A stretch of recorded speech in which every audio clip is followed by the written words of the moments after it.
भविष्यति। आज हम इतिहास रच रहे हैं माननीय मुख्यमंत्री जी के सानिध्य में, आश्रय में। जो राजाश्रय संस्कृत होती थी वो पुनः राजाश्रय हो रही है। अशासकीय पाठशालाएं जो दिनहीन स्थिति में थी, आज से वो राजाश्रय प्राप्त करी और आपके कृतित्व और व्यक्तित्व के कारण ये पाठशालाएं पुनः अपने उस वैभव को प्राप्त करेगी जो वैभव पूर्व में था। माननीय मुख्यमंत्री महोदय, आपके द्वारा जो संस्कृत भवन का लोकार्पण हुआ वो पूरे भारत में कहीं नहीं। अभी 4-5 राज्य के लोग देखने आए और कहा कि संस्कृत भवन कैसा है, भव्यम तगमत अद्भुत दृश्यम। ये दृश्य देखकर हम सबको लग रहा है कि भारत का उत्थान हो रहा है, संस्कृत का उत्थान हो रहा है, और ये आपके कृतित्व के कारण हो रहा है। माननीय मुख्यमंत्री महोदय, आपने गार्गी के लिए जो कहा था 500 सीट का, आज कोने कोने से वो बालिकाएं आकर 210 से 500 पे बढ़े हैं। तो एक जो नीचे जो वातावरण बना है, आपके प्रति जो कृतज्ञता बनी है, वो निश्चित ही आपके लिए मैं हृदय से धन्यवाद ज्ञापित करता हूं। आवासीय विद्यालयों की जो श्रृंखला की आपने घोषणा करी थी, अब समाज कहने लगा है कि माननीय मुख्यमंत्री जी घोषणा नहीं करते हैं, उसको पूर्ण करते हैं। और ये पूर्णता का एक और कदम संस्कृत के प्रति आपका जो आज कर रहे हैं, इसके लिए भी मैं कृतज्ञता करता हूं आपकी कि 5 पाठशाला जो आवासीय जो जिलों में हुई है, उसका जो प्रतिशत है, जो वनवासी क्षेत्र है, जो संस्कृत से वंचित था, वो आकर के उसमें पढ़ रहे हैं। एलकेजी यूकेजी जो अरुणोदय का आपने जो नई शिक्षा, राष्ट्रीय शिक्षा नीति के तहत जो भारत में कहीं नहीं हुआ, वो मध्य प्रदेश में हुआ। भाई साहब, मैं बड़े गर्व से कहता हूं कि वो छोटे छोटे बच्चे आकर के संस्कार, शिक्षा और उस वातावरण में आकर के संस्कृत का पढ़ रहे हैं, जो आगे आकर के एक चरित्रवान भारत का निर्माण करेंगे। प्राध्यापक पीठ के माध्यम से नए शोध आरंभ हुए।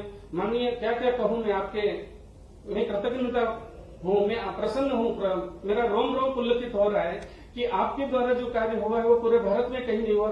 4 राज्य, उत्तराखंड, आसाम और जम्मू कश्मीर से महोदय हमारे पास फोन आया और आपके क्या क्या काम कर रहे हो, कैसे कर रहे हैं माननीय मुख्यमंत्री जी के नेतृत्व में, वो पूरा ड्राफ्ट हमको दीजिए। ये हम सबका आपके कारण ये यशस्विता है, और मैं तो ईश्वर से प्रार्थना करूंगा कि आप यशस्वी हो। और ये जो आज आरंभ कर रहे हैं, हजारों साल तक एक नई नीति का निर्माण करेंगे, नए भारत का निर्माण करेंगे, और संस्कृत हमेशा कृतज्ञ रहेगी। और ये छात्र जो अशासकीय हैं, जो गांव से आकर के रह रहे हैं, उनके भरण पोषण के लिए जो राशि हम आज इन पाठशालाओं को दे रहे हैं, वो एक इतिहास बनेगी। और महोदय, इस साल से 50 अशासकीय विद्यालयों को अधोसंरचना के लिए 50 लाख तक की राशि का भी एक प्रावधान आपके नेतृत्व में किया है, और वो भी उन पाठशालाओं के लिए जहां भोजनशाला नहीं है, कहीं कंप्यूटर नहीं है, इसके लिए वो हो रहे हैं। और पुनः मैं हृदय से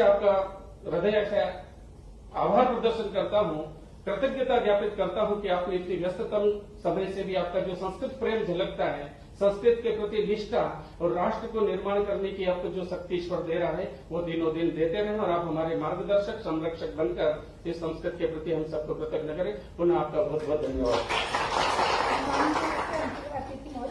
मंत्री महोदय से अनुरोध, 1 क्लिक के माध्यम से सहायता राशि अंतरण।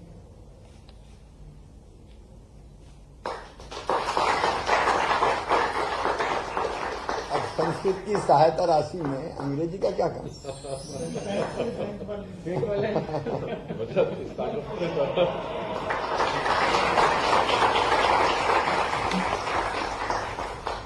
अब माननीय मुख्यमंत्री महोदय से उद्बोधन एवं शुभकामना संदेश। महर्षि पतंजलि संस्कृत संस्थान के माननीय अध्यक्ष जी, निदेशक जी, योग आयोग के अध्यक्ष जी और उपस्थित सभी मित्रों, प्रणाम। समस्त प्रदेशवासिनाम एवं देशवासिनाम कृते संस्कृत सप्ताहस्य हार्दिकी शुभकामना। यदि आप भारत की आत्मा को समझना चाहते हैं तो संस्कृत समझिए। संस्कृत भाषा भारत के अद्वितीय दर्शन, अतुलनीय साहित्य और अनुकरणीय संस्कृति के दर्शन हमें कराता है। ज्ञान, विज्ञान और अनुसंधान से सजे भारतीय ग्रंथ का रसास्वादन अगर आपको करना है तो केवल संस्कृत में ही मिलेगा। माँ की सिर्फ पूजा की जाती है, उसके बारे में कहने में शब्द कम पड़ते हैं, लेकिन जिस माँ ने, संस्कृत ने हमें अपने आप को व्यक्त करने का मौका दिया, अवसर दिया, उसके विषय में क्या कहा जाए। क्या भाषा है संस्कृत। अयम निजम परा व्यक्ति गणना लघुचेत साम उदार चरिता नाम तो वसुदैव कुटुंबकम। कहाँ ऐसी भाषा मिलेगी? सर्वे भवन्तु सुखिना सर्वे सन्तु निरामया सर्वे भद्राणि पश्यन्तु मां कश्चित् दुख भाग भवे। अद्भुत है सचमुच में।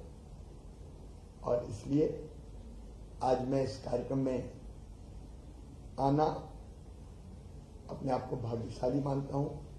संस्कृति को आगे बढ़ाना तो उचित शब्द नहीं होगा, लेकिन ये दुर्भाग्य था देश का। बीच में संस्कृत का जो उत्थान होना चाहिए था देश की गुलामी के कारण, और गुलामी के बाद भी फिर जिनने शासन किया उनको लगा कि पश्चिम का ही सब श्रेष्ठ है, और अंग्रेजी को जबरदस्ती हमारे ऊपर लादने की कोशिश की गई। और इसलिए वर्षों तक भारतीय संस्कृति, जीवन मूल्य, परंपराएं, हमारी भाषा, हमारी पूरी संस्कृति, इसका अनादर होता रहा। लेकिन अब फिर से भारत के सांस्कृतिक उत्थान के स्वर्ण युग का उदय हुआ है, और इसलिए अब मां संस्कृत की भी हम लोग ठीक ढंग से सेवा कर पा रहे हैं। संस्कृत की सेवा में लगे हुए महर्षि पतंजलि संस्कृत संस्थान और अन्य सभी जितनी संस्थाएं हैं उन सबको मैं हृदय से धन्यवाद देता हूं, और ये विश्वास दिलाता हूं कि संस्कृत का उत्थान मतलब हमारा उत्थान है, हमारे राष्ट्र का उत्थान है, हमारी संस्कृति का उत्थान है। इसलिए उस काम में हम सदैव लगे रहेंगे। आप सबको बहुत बहुत धन्यवाद। क्षमा चाहता हूं कि लगातार सवेरे से विलंब से चल रहा हूं, और 4 बजे अपना जो हमारा चिकित्सा महाविद्यालय गांधी, वहां 4 बजे पहुंचना था। मुझे अब लगभग 5:30 बज गए हैं, इसलिए मैंने कहा संक्षिप्त कार्यक्रम करके निकलना पड़ेगा। 5:45 ही बज गए लगभग। आपको बहुत बहुत धन्यवाद।